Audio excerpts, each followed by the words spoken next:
നമുക്കൊരു chilli pork ഉണ്ടാക്കാം കേട്ടോ. അതിനായിട്ട് ഉപ്പിൽ പറ്റിയ ഇച്ചിരി പോർക്കിറച്ചിയിലേക്ക് ഇച്ചിരി മഞ്ഞൾപ്പൊടിയും 2 സ്പൂൺ ഇടിയമുളക്, 1 സ്പൂൺ മസാലപ്പൊടിയും 2 സ്പൂൺ കോൺഫ്ലവർ പൊടിയും ഇട്ട് കൊടുക്കാം കേട്ടോ. പിന്നെ നമുക്ക് അതിനകത്തേക്ക് 1 സ്പൂൺ സോയാ സോസ് ഒഴിച്ചു കൊടുക്കാം കേട്ടോ.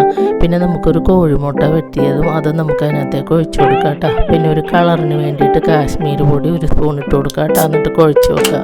എന്നിട്ട് ഒരു ചീനിച്ചട്ടിയിലേക്ക് എണ്ണ ചൂടാകുമ്പോൾ നമുക്ക് കുഴച്ച് വെച്ചിരിക്കുന്ന കഷ്ണങ്ങൾ ഇട്ട് കൊടുത്ത് പൊരിച്ചെടുക്കാം കേട്ടോ. പിന്നെ നമുക്ക് ആ എണ്ണയിലേക്ക് ആവശ്യമായ സവാളയും വെളുത്തുള്ളിയും ഇഞ്ചിയും ക്യാപ്സിക്കം മുളകും ഇട്ടൊന്ന് വഴറ്റാട്ടോ. എന്നിട്ട് നമുക്ക് അതിനകത്തേക്ക് 1 സ്പൂണോളം ചില്ലി സോസ് ഒഴിച്ചു കൊടുക്കുക. ടൊമാറ്റോ സോസ്, സോയാ സോസ് 1 സ്പൂണോളം ഒഴിച്ചു കൊടുക്കുക. എന്നിട്ട് നമുക്കത് നല്ലപോലെ വഴറ്റിയിട്ട് നമ്മൾ വറുത്ത് വെച്ചിരിക്കുന്ന കഷ്ണം അതിനകത്തേക്ക് ഇട്ട് കൊടുക്കുക. പിന്നെ നമുക്ക് ഒരു അല്പം ടേസ്റ്റ് കിട്ടാനും പുളിക്ക് വേണ്ടി എല്ലാത്തിനും വേണ്ടി 1 സ്പൂണ് വിനാഗിരി ഒഴിച്ചു കൊടുക്കുക. അപ്പോൾ ഇത്ര ഉള്ളട്ടോ. ഒന്ന് ടേസ്റ്റ് ചെയ്തൊക്കെ നോക്കാം എങ്ങനെയുണ്ടെന്ന്. കൊള്ളാം, വളരെ ടേസ്റ്റാണ് കേട്ടോ. നിങ്ങൾക്ക് ഇനി കളറൊക്കെ കിട്ടണമെന്നുണ്ടെങ്കിൽ ഇച്ചിരി എങ്കിലും കളർ എന്തെങ്കിലുമൊക്കെ ചേർക്കാം.